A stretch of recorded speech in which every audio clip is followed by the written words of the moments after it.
you. We honor you, O God, for this day, O God.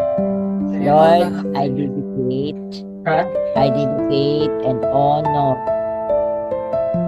that our brothers nagse-celebrate sa birthday niya, O God.